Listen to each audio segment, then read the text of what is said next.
Hi guys. I couldn't sleep tonight. It's Wednesday night. So I'm up. I'm in my jammies with a new look.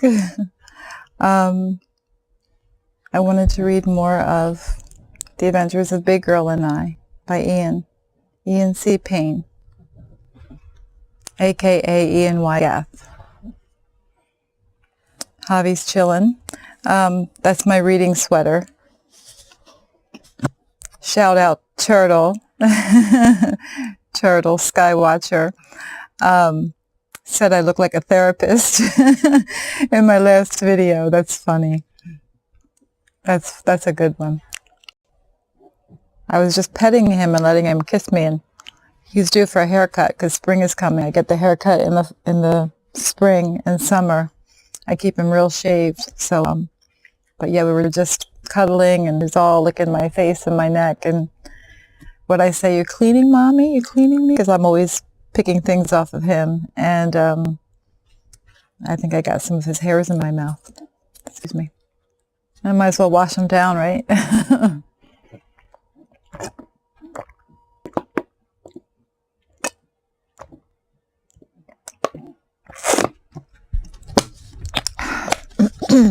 Gotta have water.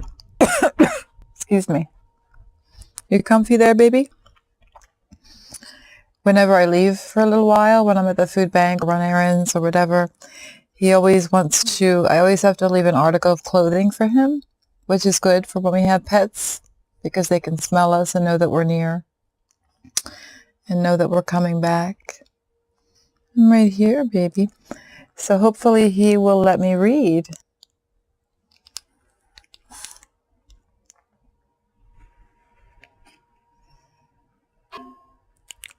Okay, so, oh yes, I do have a new microphone. Someone asked me on behalf of Channel RVing, Keep It Rolling, Miss Charity over there. Go check her out if you haven't already, my friends.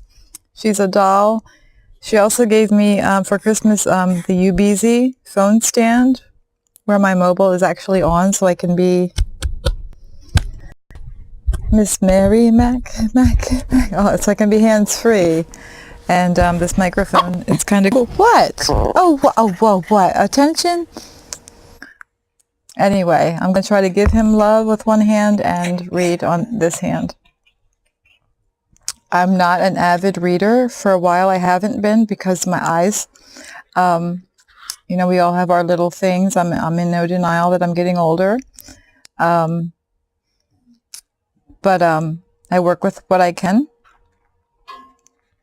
I'm nearsighted and farsighted, and I have stigmatism, so and chronic dry eyes. So on that note, what I have to work with is I didn't want to get bifocals with a line in them. And then I noticed people with the bifocals having to look up and down, and they get really confused. So I opted to get 2 pairs of glasses, reading and when I'm driving.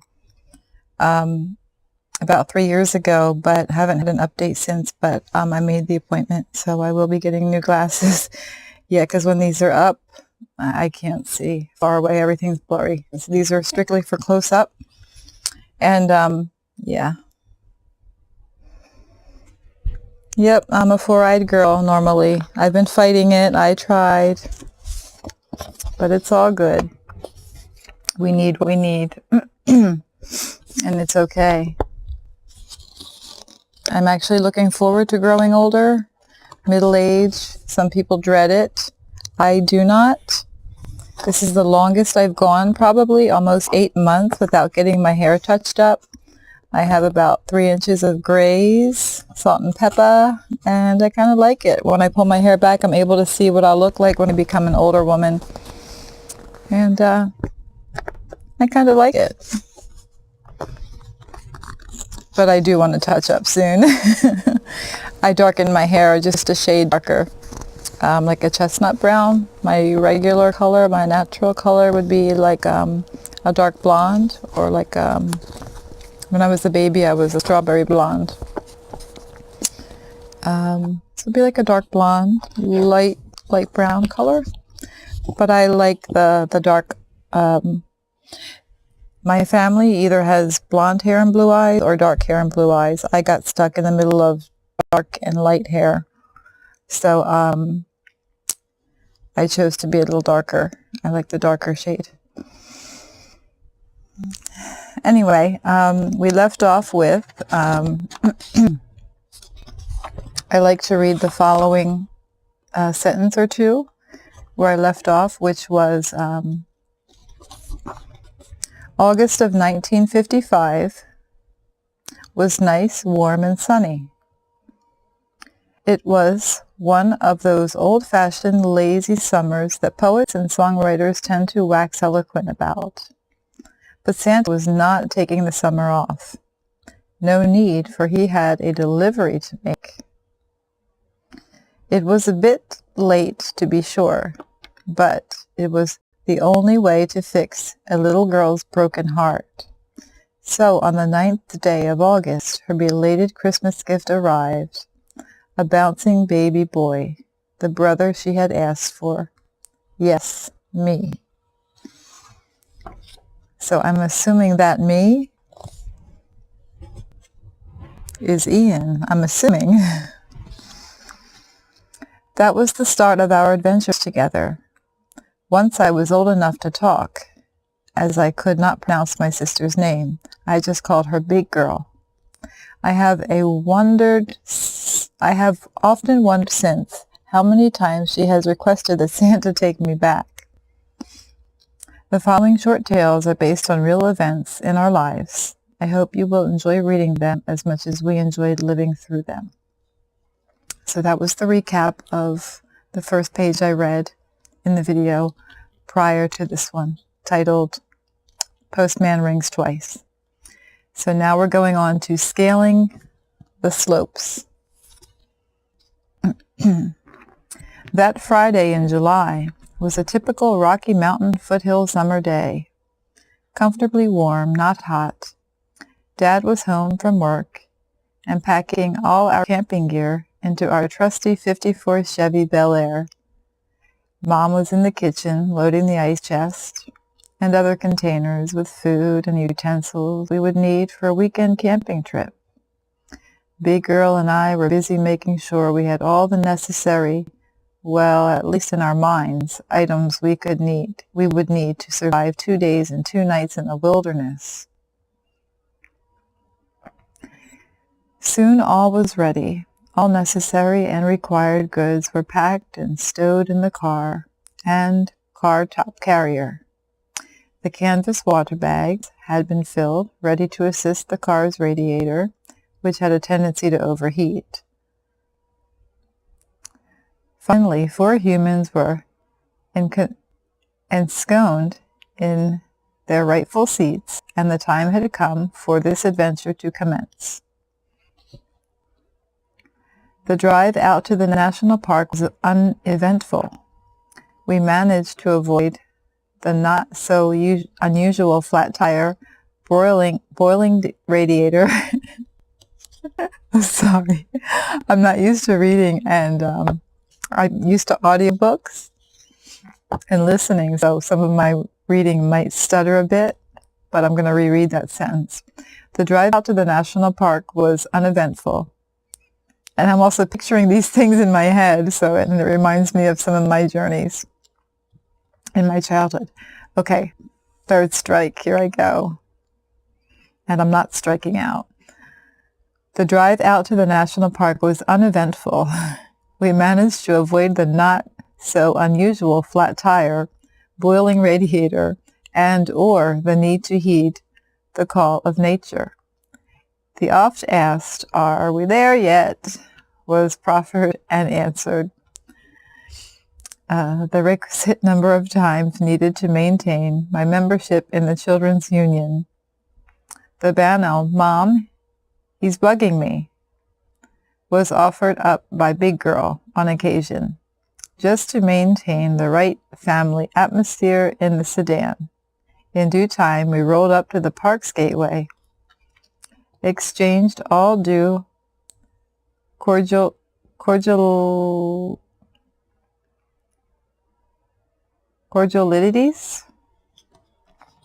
along with the correct amount of currency needed to use at a campsite.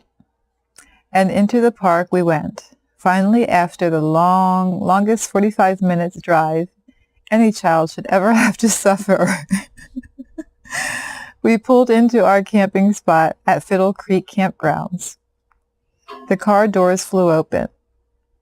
People and equipment spewed out, and camp was set up. My favorite part of this procedure was helping Dad drive the tent pegs while alternately bugging Mom about how long would it be until supper was ready. The absolute best part of any camping trip or picnic in our household was that Mom always, without fail, made potato salad. Yes, that is right, potato salad. I was then and still am to this day a potato salad junkie. Love it. So you can understand my great concern over when the food, the potato salad in particular, would be served.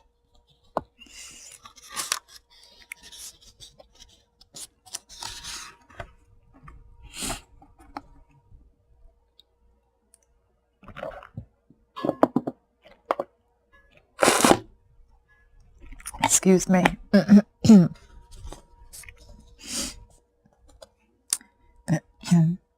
A few hours later, we were all comfortably seated around the campfire, everyone happy and content. I was, of course, in a semi-comatose state induced by a digestive tract full of P.S. Life was good. Then, of course, as happens with all wonderful moments in childhood, the voice of doom spoke. Bedtime! Into the huge canvas cabin tent Big Girl and I went. After all proper ablutions, good-night hugs and kisses and prayers were dealt with, we snuggled down into our sleeping bags and drifted off to a gentler place. There is only one thing worse to a child than being made to go to bed at night, and that is being forced to get up in the morning with the rising of the sun over the conifers. Two sleepy junior campers grated back the zippers of their sleeping bags and emerged from their places of slumber. Ah, the smell of the woods, the most wonderful thing to get a schnoz full of in the morning. I like that, a schnoz. I agree with that too.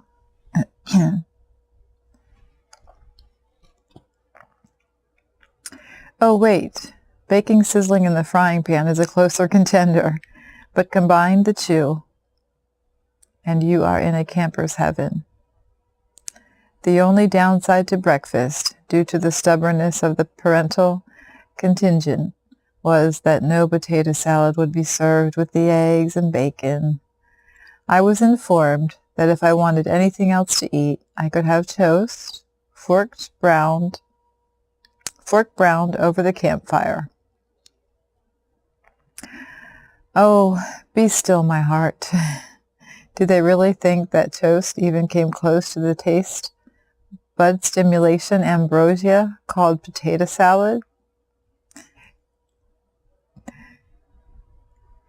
If so, they had been sadly misled by some fiendish nutrition expert.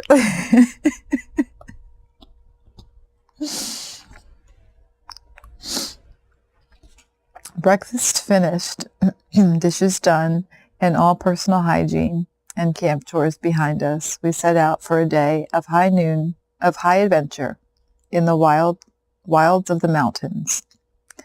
An interesting trail was located full of bravado and a wondrous sense of discovery, unrivaled since Lewis and Clark, Big Girl and I set out in the lead. I was prepared with my pockets full of all necessary and requisite tools of the great outdoorsman, a pocket knife, string, a couple of marbles, my trusty compass, and a stone, of course, also, the ever-present pocket lint. Down the trail we blazed, observing the sights and listening to the wondrous sounds of nature, which seemed to include the occasional song of the rare Soliticus genitor, which could be heard echoing down the trail. Slow down, you two. Solicitous genitor in Latin means worried father or parents, FYI, and he puts that in quotes. After some time spent wandering through the rustic woodlands, admiring lady slippers, ferns, and other flora, we followed the path into a majestic mountain meadow.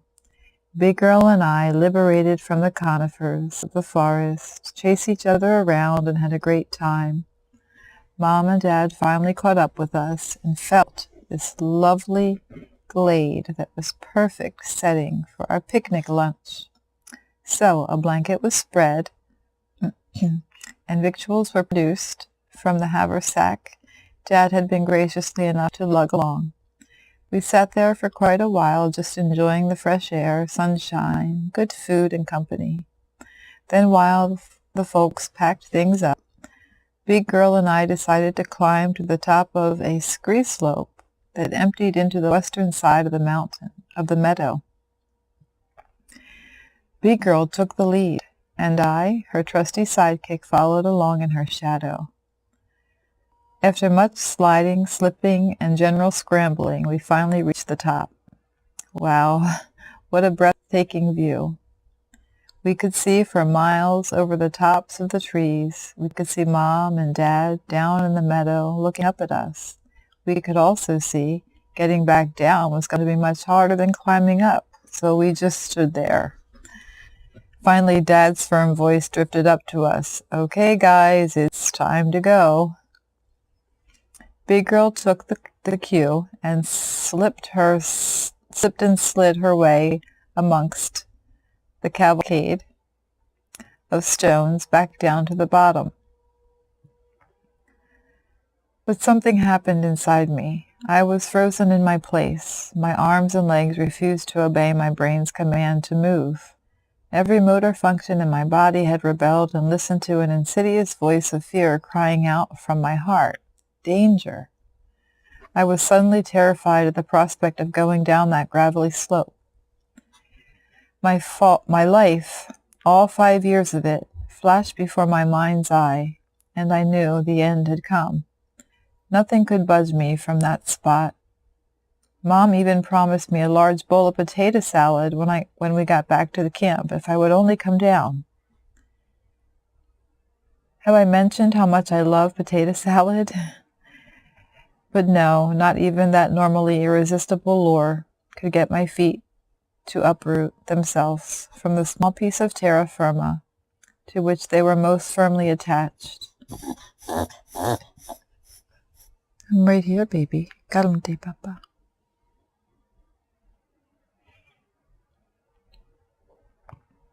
Nothing could budge me from that spot. Mom even promised me a large bowl of potato salad when we got back to the camp, if only I would come down. Have I mentioned how much I love potato salad? But no, not even that normally irresistible lure could get my feet to uproot themselves from the small piece of terra firma to which they were most firmly attached. Big Girl, to her credit, even climbed back up and tried to get me to come back down with her. In the end, Dad had to climb up the slopes and physically lift me up over his shoulders and carry me down to safety. I would live to enjoy another day.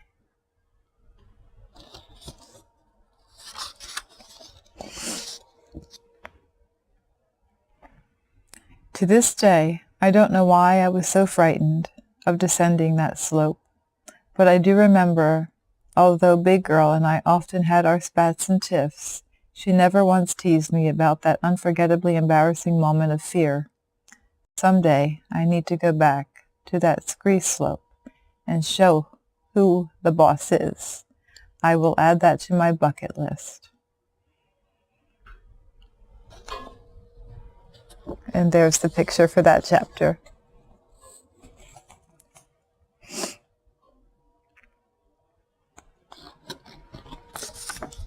The next chapter is My Intrepid Sister, and I shall read on.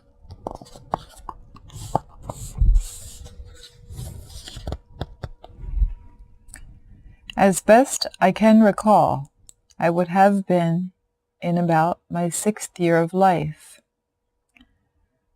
We were not a large family, just Dad, Mom, sister, and I, but we were close-knit. We had moved several times in my short life.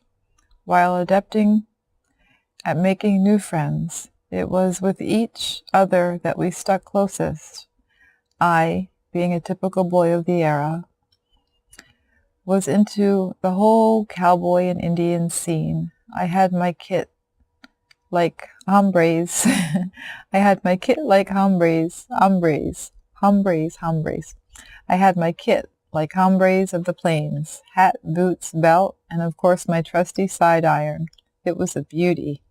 Chromium plated, fall pearl, handled, Colt piece maker that could snap off caps faster than a fella had a right to hope for.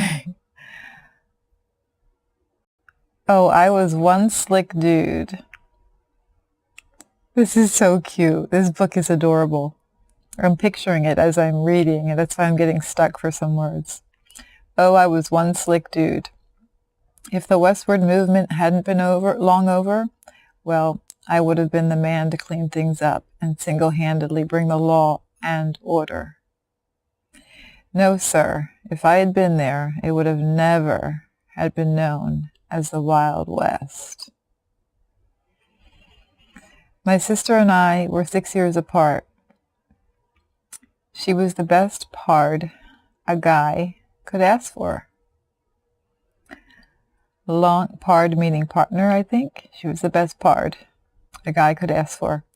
Long before I rattled a spur or dropped a 6-shooter into a holster, she had scouted the lay of the land for 6 long years. She had ridden solo. What I'm trying to tell you is that she was no wimp. She could stand on her own 2 feet and face down whatever her imagination could throw at her. Yes, sir, I tell you she was one tough cookie. This explains why, at what others might consider the tender age of 12, our parents felt she could handle the daunting task of riding herd over yours truly when they went out for an evening. So it was that she and I found ourselves tending the home fires. Well, in reality, forced air central heating, while Mom and Dad went square dancing one fine spring evening. All was quiet, no cattle lowing, no wolves a-howling, not even a rustling leaf dancing in the evening breeze. All was peaceful and calm. The 2 of us had a great time. Well, at least I did. But as I recall, there was nary a complaint from the trail boss, big girl, I called her. We played games, we talked, we did things you're supposed to do when your parents aren't around to stop you. In other words, we were happy as a well-fed buffalo in a wallow.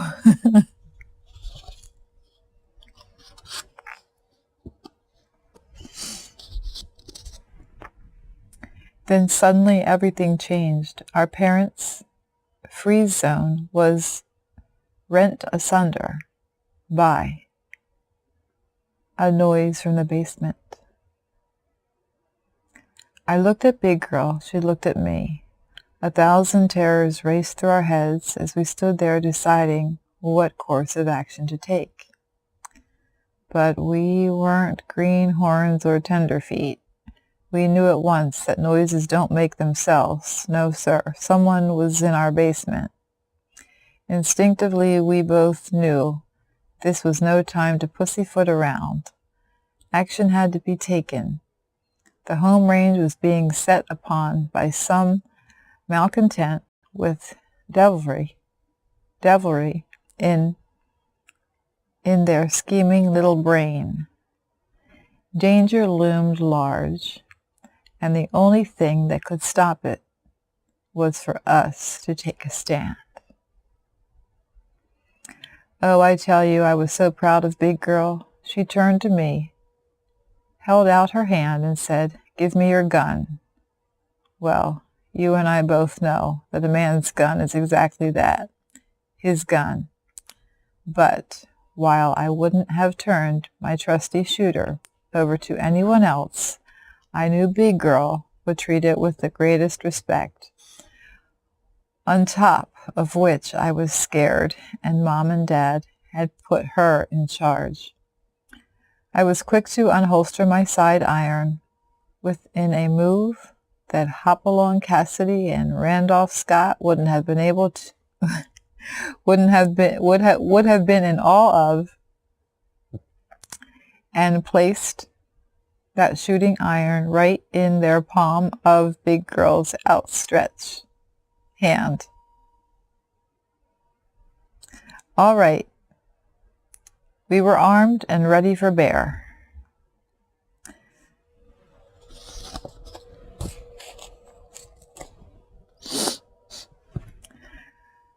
Boldly, well, at least on the part of Big Girl, we marched to the sliding door at the top of the basement stairs. With the quietness of a snowflake in a blizzard, we slid back the door. Big Girl pushed her thumb over the hammer of that trusty Colt and pulled it back. The sound of that pistol action being cocked echoed through the cavernous, unfinished basement. Big Girl aimed that six-shooter's barrel right down those stairs with a hand as steady as Gene Autry could ever muster, and laid out a challenge that to this day must be sending shivers down the spine of whoever that jack snipe was that had breached our perimeter. Her words are etched in my brain to this day. "Whoever's down there, you better come out with your hands up, 'cause I've got my brother's toy gun." Well, that threat must have worked, because whoever it was had fled in a cold sweat of abject fear. When Mom and Dad had gotten home, Dad went downstairs into the basement and checked it out. There was no sign of anyone, or of there ever being anyone down there. Boy, oh boy, was that break-in artist good. Even in his crazed dash for safety, he managed to close and relock the basement window. Way to go, Big Girl. I bet it will be a cold day in you-know-where before that scoundrel ever enters another basement uninvited. And there's the pistol.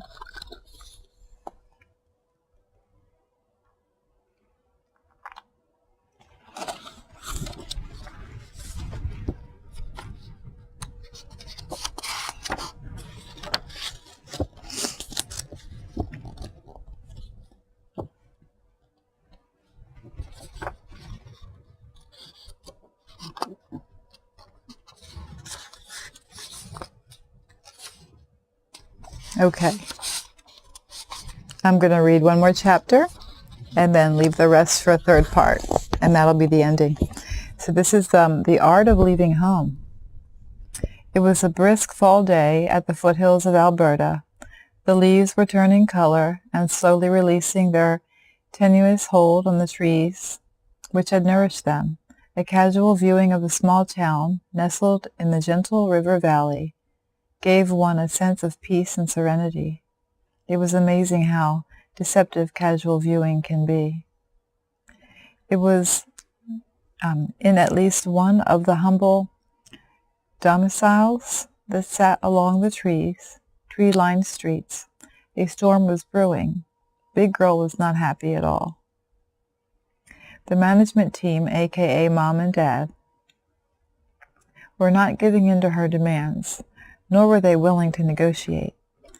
Employees and stockholders had no say in this corporation, and that, as they say, was that. Sadly, the management team of Mom and Dad just did not grasp the scope of the anger bubbling up inside their female heir. No, the tempest was not subsiding, but indeed building to a greater magnitude. Hell hath no fury. You know the rest. Big Girl was not going to surrender in this immovable stand of the higher-ups. No, sir, no way. She would show them who would have the final say. Being a smart revolutionary, she was not going to battle this alone. Everyone knows that more people you have backing your cause, the stronger your position. So in the spirit of marching on to victory, she recruited me. What a daunting pair we must have made. Mom and Dad must have had to scrape up every ounce of courage they possessed in order to stand firm in their decision in the face of such fearsome hatchlings.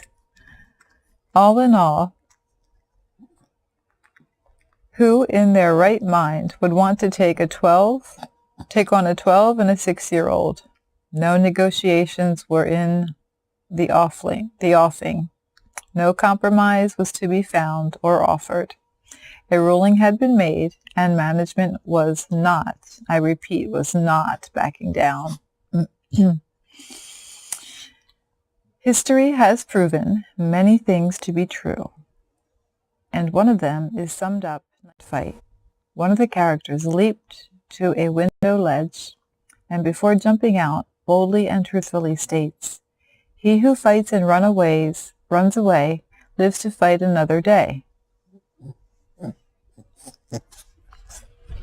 I'm right here. Well, Big Girl figured out why not embrace that which history has proven to be true. So having convinced yours truly, the best way to teach a stubborn parent a lesson they would never forget was to, you guessed it, run away. To that end, we prepared for our journey. There was no time to waste. If we were going to prove our point and show the parents the error of their thinking, we had to leave while the issue was fresh in the minds, and our actions would hurt them the most. Let me reread that. There was no time to waste. If we were going to prove our point and show the parents the error of their thinking, we had to leave while the issue was fresh in their minds, and our actions would hurt them most. That's what I thought. Now, anyone who has ever run away from a corporate headquarters,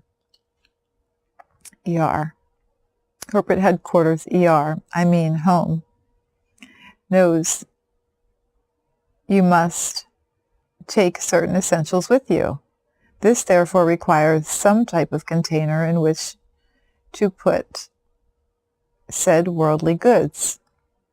As we could not very well raid the company stores for a suitcase, we made do with what we had at hand. This consisted of one small, approximately 12 by 9 by 6 doll's suitcase, bright red in color, and the property of Big Girl. So in this receptacle, we diligently packed those things which every child knows are needed to survive: a few toys, some stale hard candy, and a book. Thus prepared for a great wide world, we headed out the door. The first step had been taken. With the slamming of the door still ringing in our ears, we boldly headed out into the world. Now the problem was where to go. The world lay open for us, before us. The relative comfort and the safety of North America, the exotic call of South American jungles, the historic sirens call of Europe. Where, oh where would we head? We settled for crossing the street to the acres of spindly aspen which dotted the half-mile climb to the railroad tracks. Without a morsel of fear or hesitation, we marched across the macadam of Lodgepole Drive and climbed the steep berm that marked the edge of town.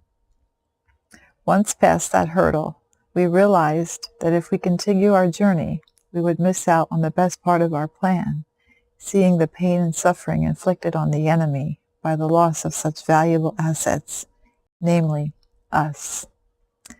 So we settled down on the far side of the embankment to spy on corporate HQ. We waited as the sweeping second hand of the clock slowed to plodding crawl. We watched for panic-driven activity to erupt from the doors of our former domiciles. Nothing, zip, nada, nil. The only motion we observed was an occasional, almost imperceptible movement of the living room drapes. Decisions, what to do. Suddenly we were struck with our lack of forethought. Every child knows the worst day of the week is to flee. To flee the nest is Friday. Why? Well, the next day is Saturday, which means more people are off from work to help search for you. There is no school on the weekend, thus depriving us of the joy of missing class. To top it all off, Saturday was baking day. We would miss out on fresh baked bread, right out of the oven and dripping with butter. The savory taste of warm cookies melting on the tongue would be sacrificed. Oh, the torture! As the hours slogged by and the purple shades of twilight began casting over us, Big Girl and I went into a huddle. A unanimous decision was reached. We would give management one more chance. If our demands were not met, we would embark on our walk out at a more appropriate time. And so we both did some 10+ years later. Weary and hungry, we both trooped back across the street, entered our abode. Nothing was said, no tears were shed. No, "Oh, we were so worried about you," uttered. Not a single indication that we had inflicted the least bit of discomfort onto our parents. Household life merely resumed as though nothing untoward had taken place. Nothing more was said about our great adventure until years later, when reminiscing about family history, the incident came up. We all had a good laugh. Mom said she and Dad knew exactly where we were. It was she who would, on occasion, pull back the living room drapes a tad to watch our little heads peeking over the embankment. The wisdom of parenthood ensured them, as soon as it got dark, we started feeling cold and hungry. The walk out would end, and the rebels would return home. Thanks, Big Girl. It was fun and exciting while it lasted. There's corporate headquarters, the home of Big Girl and Little Boy.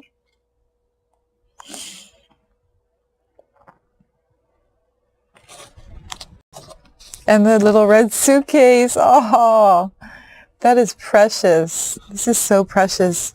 I'm really enjoying this. So the next chapter will be The Great Cake Bake.